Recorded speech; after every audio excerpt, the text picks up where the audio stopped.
Bapak Ibu semua, perkenalkan nama saya Nurhayati. Sehari-hari saya bertugas di SDN 3 Mekarharja. Ya, alhamdulillah kebetulan saya juga diberi kesempatan ikut di program ini ya Bu ya. Walaupun dalam prosesnya seperti yang Bu Ratna bilang sangat berat mengatur waktu, energi dan pikiran ya Bu ya, alhamdulillah. Tapi semoga yang saya dapat selama ini, berarti program ini sudah berjalan sekitar 2 bulan dan kami sudah 4 modul ya Bu ya. Mudah-mudahan bisa ada manfaatnya melalui kegiatan ini. Pada kesempatan ini saya meneruskan penjelasan dari teman-teman, yaitu tentang bagaimana cara kita menanamkan budaya positif ya. Berat ya Bu ya sebagai guru, karena kita menjadi salah satu agen menanamkan budaya-budaya baik kepada anak-anak selain orang tua dan masyarakat. Mungkin kita sebagai guru penguatnya ya Bu ya, yang menanamkan karakter-karakter baik pada anak. Yang pertama kan tadi proses menanamkan disiplin positif itu dengan pengenalan nilai-nilai kebajikan. Jadi anak-anak dikenalkan dengan nama-nama nilai-nilai kebajikan yang harus mereka miliki, seperti tanggung jawab, kejujuran dan sebagainya. Lalu juga tadi Bu Ratna menjelaskan tentang keyakinan kelas, bagaimana membentuk anak, mengarahkan anak untuk mempunyai keyakinan kelas. Misalnya saya harus jujur dan itu harus diyakini oleh semua, lalu nanti dijabarkan dengan berbagai pembiasaan positif, lalu nanti pada akhirnya akan menjadi kebiasaan positif. Dari kebiasaan positif jadi karakter positif gitu ya. Pada kesempatan ini saya akan melanjutkan materi dari teman-teman saya, yaitu peran guru sebagai posisi kontrol guru. Mari kita bersama-sama kita menganalisis diri kita ya Bu. Bagaimana selama ini kita mendidik anak-anak kita, menanamkan nilai-nilai positif pada anak-anak kita. Apakah sudah sesuai dengan aturan yang baik atau belum? Kita sama-sama ya Bu ya. Untuk posisi kontrol itu ada 5 macam. Yang pertama penghukum, yang kedua posisi guru sebagai teman, 1 penghukum, 2 teman, yang ketiga pembuat merasa bersalah. Jadi ke anak membuat merasa bersalah. Yang keempat pemantau, yang kelima manajer. Jadi penghukum, kita sebagai penghukum, teman, pembuat kesalahan, pemantau dan manajer. Nanti kita analisis dari ciri-cirinya, lalu nanti kita teliti yang menurut Bapak Ibu yang paling sesuai aturan yang mana gitu.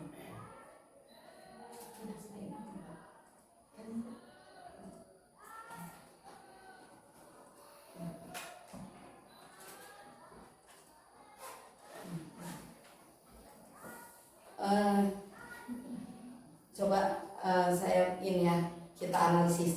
Kalau seperti ini, suatu hari ada anak yang terlambat datang ke sekolah.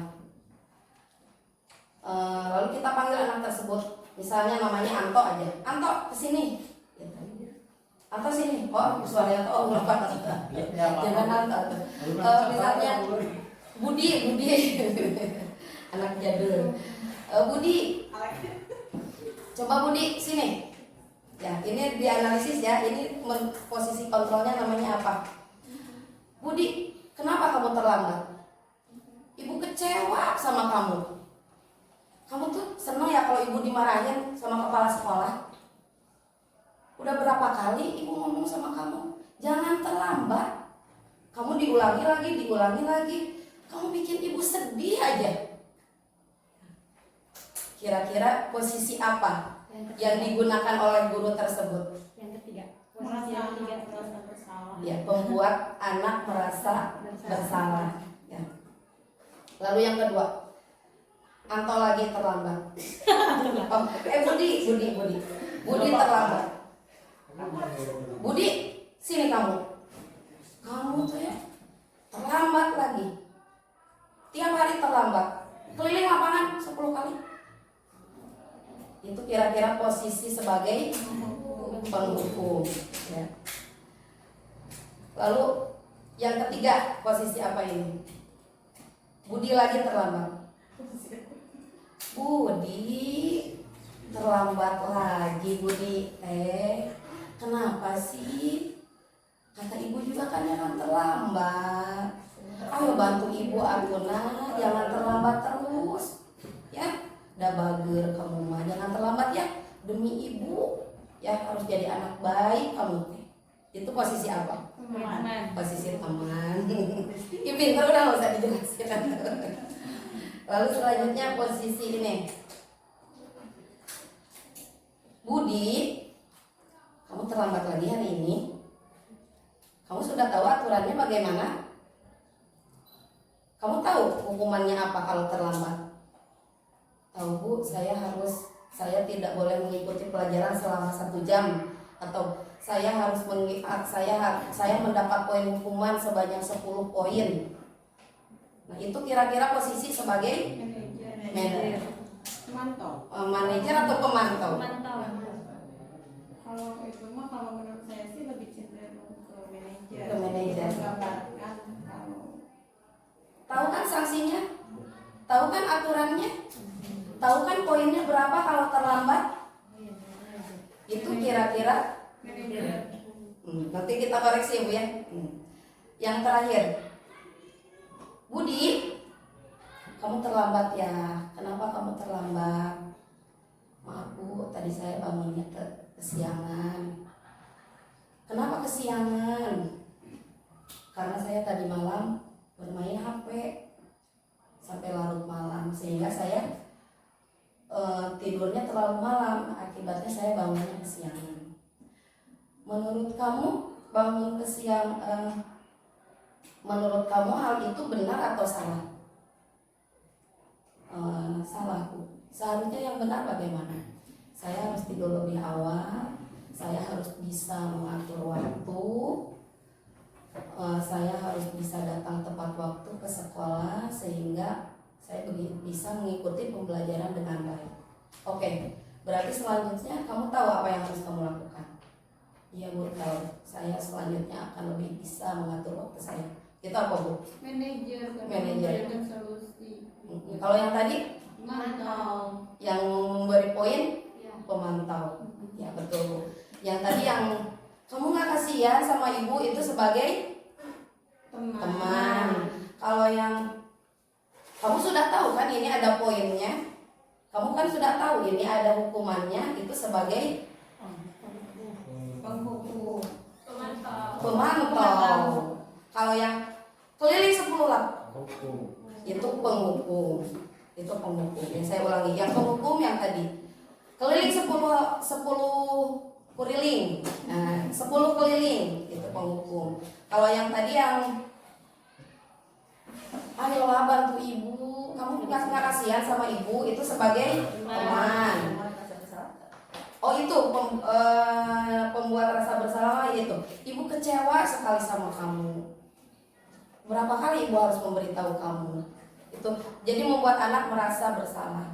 Yang ketiga tadi, ayolah bantu ibu, ya. Baik kalau harus baik, harus tepat waktu, itu sebagai teman.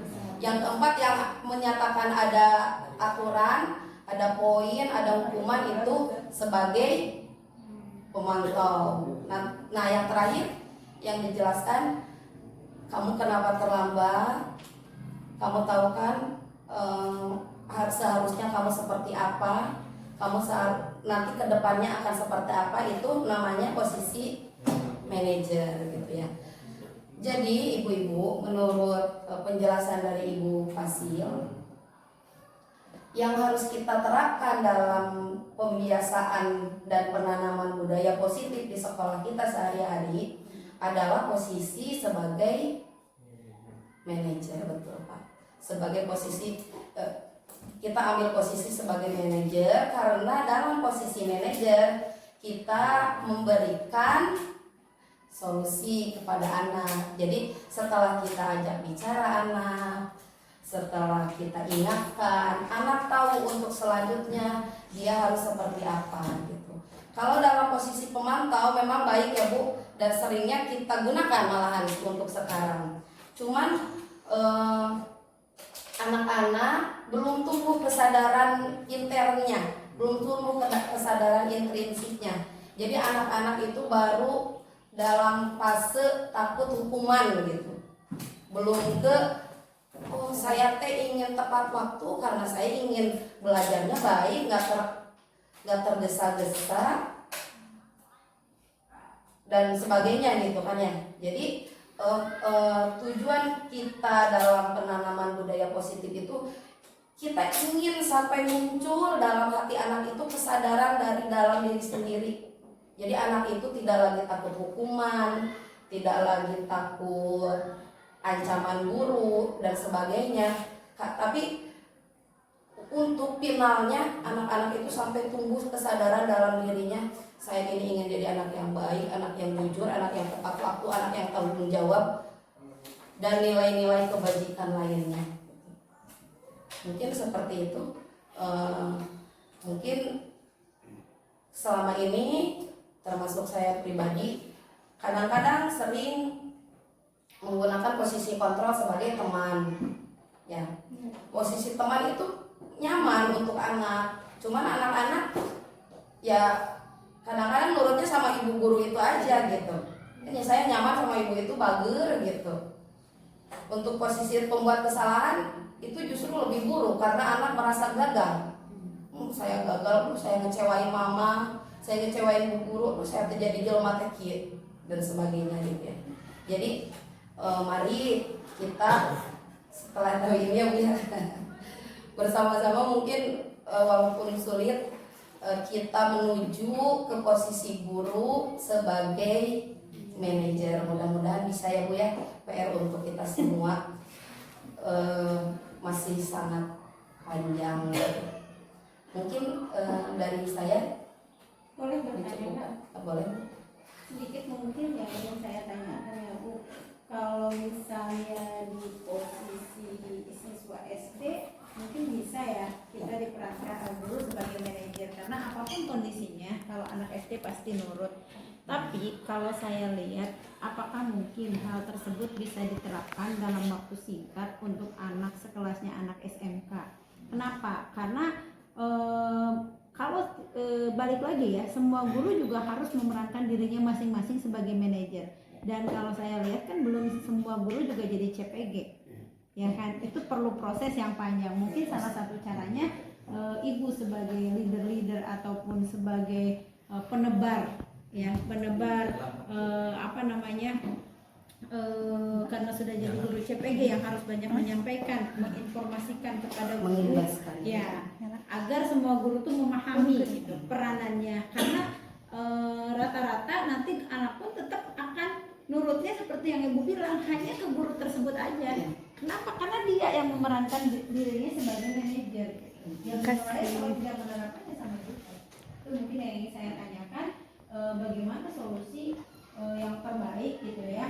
Apakah tidak bisa dilakukan step by step, misalnya dari teman kita pantau, lalu kita perankan diri kita sebagai manajer, dan sosialisasi yang harus dilakukan dari pihak guru yang sudah menjadi CPG, apakah memiliki peran yang sangat penting ke depannya. Itu terima kasih Pak. Ya terima kasih Ibu Pak yang membantu. Ya seperti yang tadi saya sampaikan, mungkin kita itu tidak bisa menyamaratakan karena di kurikulum merdeka itu kan ada yang namanya fase A B C D E. Kalau fase, nah itu kita memang mempunyai mungkin ya ada pemerintah juga atau kurikulum juga udah menyadari bahwa kita tuh berbeda-beda fase. Seperti yang tadi saya katakan bahwa ini tidak bisa berdiri sendiri, tapi mungkin harus mulai dari pendidikan di dalam keluarga.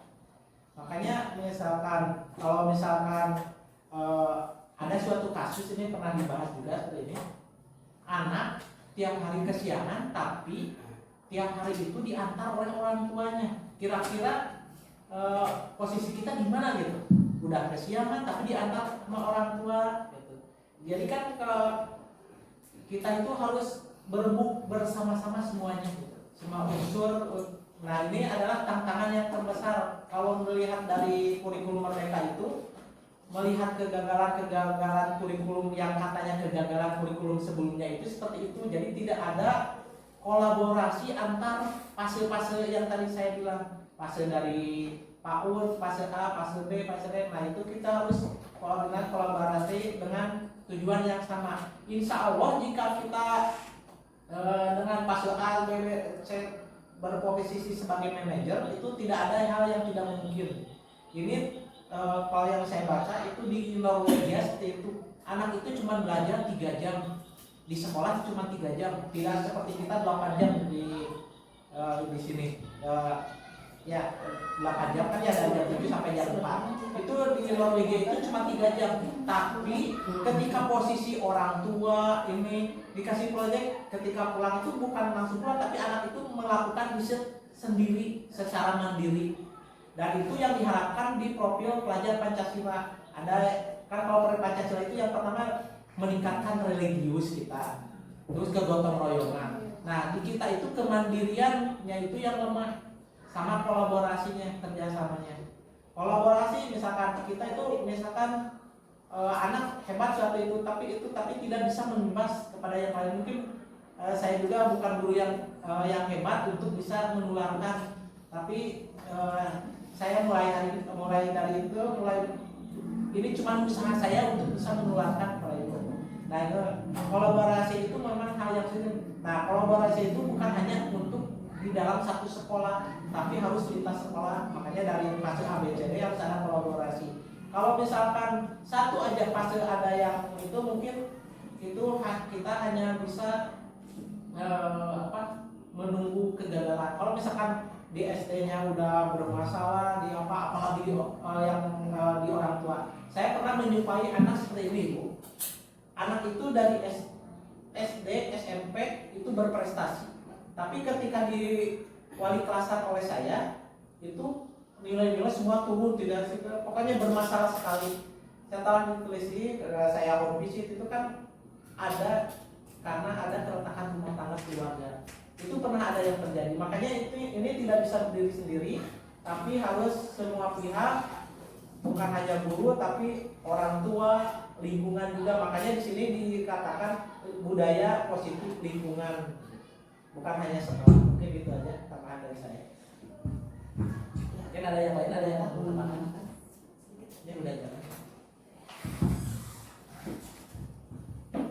Terima kasih Bu Ade atas pertanyaannya. Mungkin yang saya tangkap dari pertanyaan Bu Ade adalah bagaimana mengaplikasikan kelima posisi itu untuk jenjang SMK, ya, dimana di dalamnya ada berbagai posisi gitu ya. Ini menurut pendapat saya saja. Mohon teman-teman yang lain juga mengingatkan apabila ini salah. Ini hanya asumsi saya saja. Menurut saya bahwa apa yang disampaikan oleh kami ini bukan ilmu pasti ya. Ini berkaitan dengan kondisi, berkaitan dengan jenjang pendidikan atau di mana kita bekerja.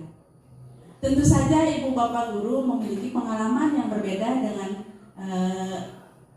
apa yang pernah saya alami.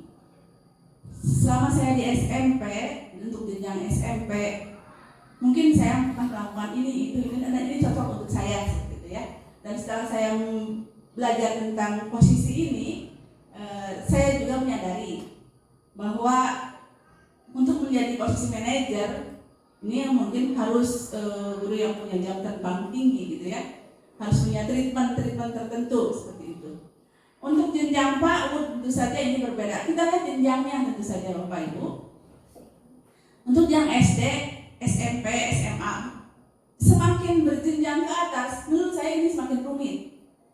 Permasalahan semakin pelik. Dan mungkin, bukan mungkin ya, ini sudah harus pasti gitu ya. Pasti semuanya harus diatasi dengan baik sehingga menjadi win-win solution untuk anak itu sendiri dan bagi sekolah ataupun bagi guru.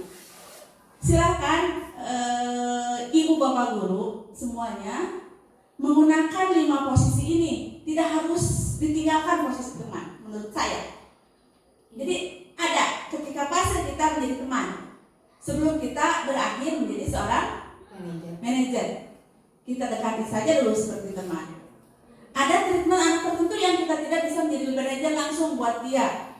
Kita harus mendekatinya dulu, ya.